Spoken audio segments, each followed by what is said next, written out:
Zakaj je moja zgodba? Zato, ker vsi med nam, ko smo tukaj noč stopili, nosimo svojo zgodbo, ne?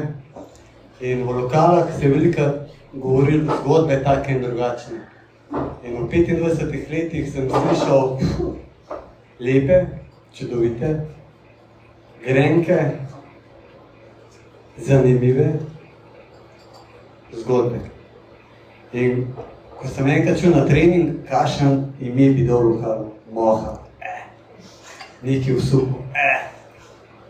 In kar naenkrat mi je v glavo priletel zgodba.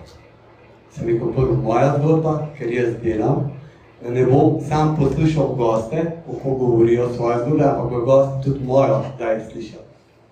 Zato. Super. Kdaj si se pa prvič srečal z gostinstvom? Ko sem bil star 18 let, 19, ko sem še kolesaril, jaz sem v bloku živel, je imel moj sosed srednjega nastropja lokal, Da Vinci, Šifrerov hram. Tukaj je med nam tudi Kenar, ko sem z njemu prvi začel delati, Alen Havič, tam na vzadaj maha.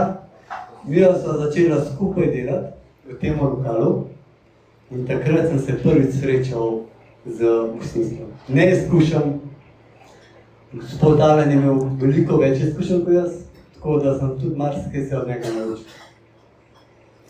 A si to že sanjal kot otrok? A veš, kaj vedno rečemo kot otroci, a kaj bom, ko bom velik? A je bil tudi tako pri tebi? Pri meni, iz velike družine izhajam, 5 bratov, 5 sester, vsi športniki, tako da je bilo meni prvo, da bi bil dober športnik. Ampak, mi ni rata. No ja. Ja, tako mislim, no. Zaljubil sem se, pa ko sem gledal, pa tudi vi ste ta film gledali, Koktel, Tom Cruise. To je bil to dober film, no? Saj kot kolen pa jaz osvajal. In je rad, ali mene nisi zapel za šanko? Ne, nisi.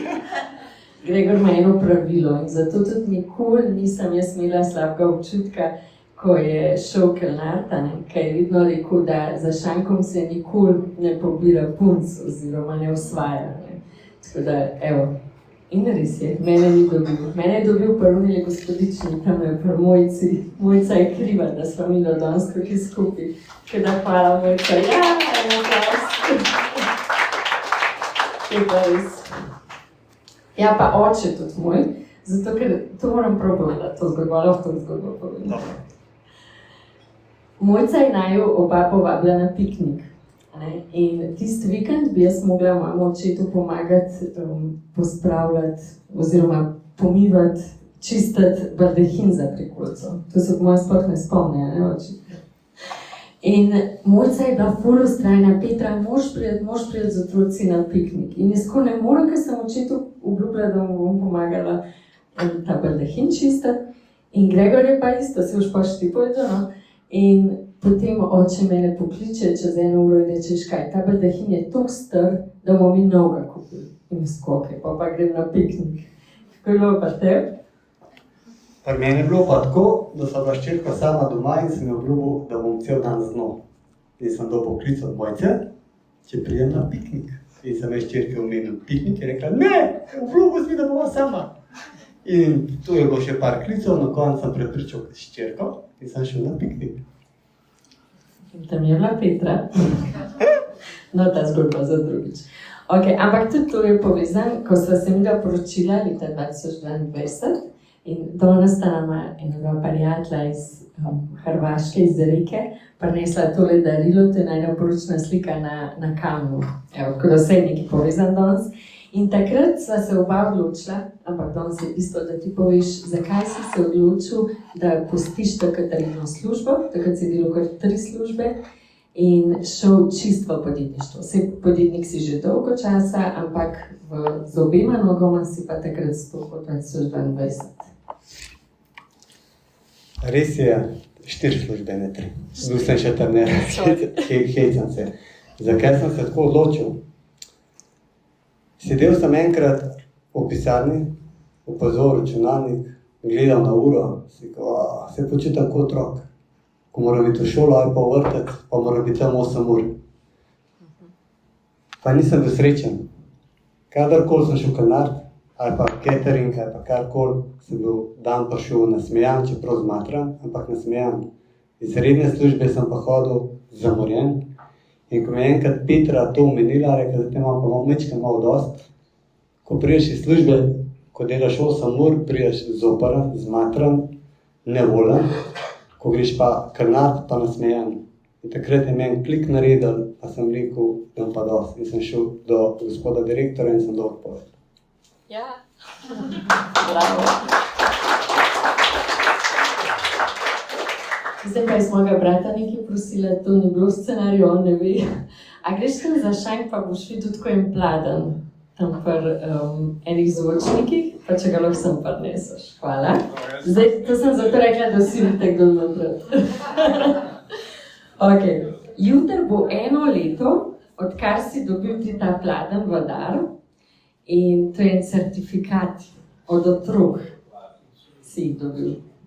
In kaj to je? Pladen. Kjer pladen? Je zelen?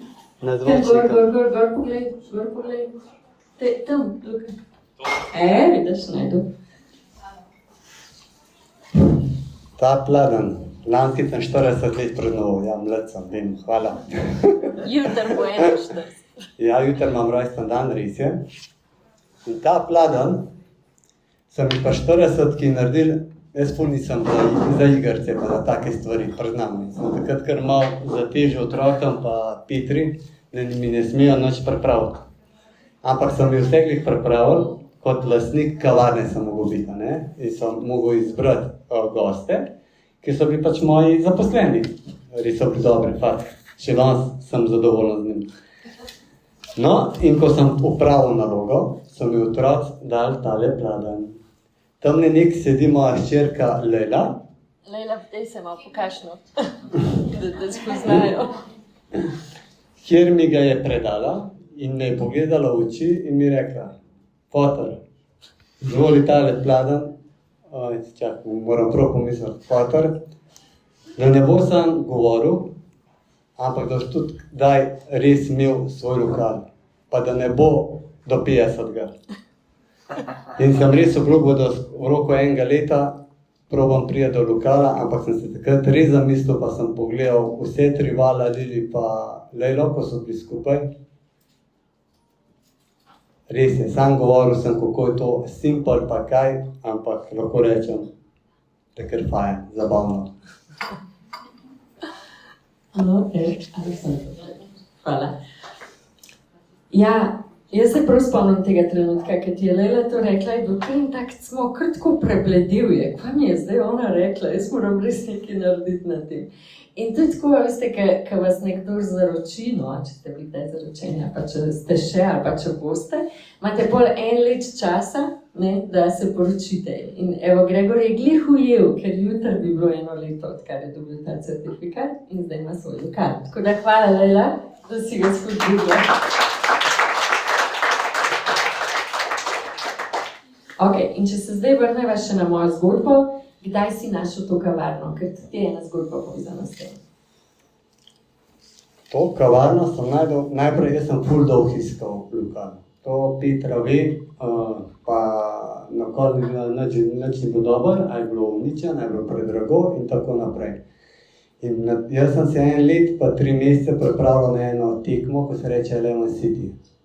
To pač posupam, sem šel res na eno težko tekmo, življenjsko. In se jaz vozim sam.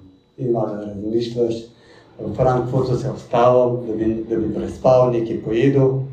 Vzemam telefon v roke, grem na nepremičnine in zagledam iz tole kavarnico.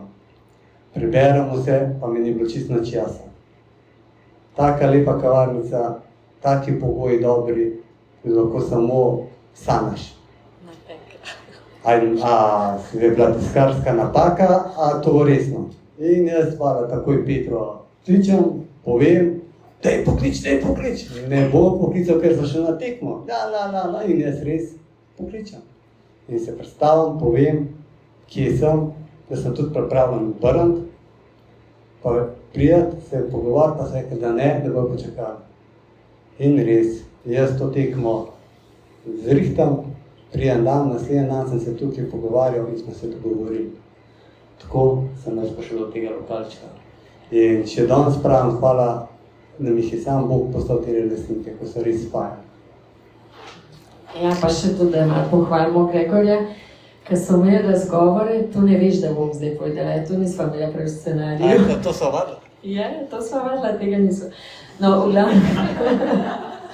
v glavnem, ker je on pač bil, ker je poklical, da bi rad imel lokal, takrat so 7 ljudi je povpraševali za to kavarnico in lastnika sta se samo za njega odločila, da sta ga povabila na razgovor. Ker sta res želela, da nekdo dobi, ki ima že izkušnje z gostinstvom, ki ima dobre namene in ki jim je še predstavil to vizijo o moji zgodbi, je bila pa sploh ta prava. Tako da zdaj pa še nam povej, kaj je tvoja vizija s to kavarnico. Moja vizija s to kavarnico je najprej, da bo dobro obiskana. Drugače pa jaz sam v Brančah, v zajtrkih, in enkrat na mesec, da se bi tukaj odvajale zgodbe, kjer bi zaživeli Kamnik, Strdel sploh, kako mi pač govorijo gosti, da se nič ne dogaja. Ampak take goste, ko v bistvu imajo zgodbo. Uspešni podjetniki, glasbeniki, umetniki, športniki, v bistvu tudi kako potem rekel, vsak ima res zanimivo zgodbo, ko bo potrkal na ta vrata, v bistvu do šanka prišel, o meni povedal, o mojem zaposlenem in se bomo zanj ga odločili. In jaz vem, da je tukaj tudi med nami toliko, ko bi lahko svojo zgodbo delili uspešno, ko vedno se sprašujemo, kako je lahko en uspešen, kako do tega pride, pa ne pove. Takrat, ko pa pove, pa mogoče daj ne dobro ne poslušamo ali pa smo kje druge. In to bi res, da se v bistvu začnemo malo bolj družiti, predvsem to pa poslušati. To, tako vizijo imam. Super. Tako da, če imate kakšen predlog za kakšnega gosta, ki bi ga radi tukaj slišali, da se usede na tale vroči stol in z mano malo poklepetati, kot je danes Gregor. Z največjim veseljem nama povejte to meni pa Gregorju. Mava tudi že ideje in tudi za januar, sam naj bo to še skrivnost in na začetku januarja bova objavila po vseh socialnih omrežjih, pa tudi na kavarni bo vedno kakšen plakat, ki vas bo vabil na te nove zgodbe, oziroma moje zgodbe. Ja. Tako, zdaj smo pa koncu, zato da se te lahko še malo podružili, kaj pojedel, spil. Hvala in res mi je bilo čast, Gregor, da si bil ti moj prvi gost, da si predstavil to vizijo in vse to, kar si mi danes zapovedati. In iskrene čestitke še enkrat in hvala vam, da ste prišli in ga podprli v tej ideji.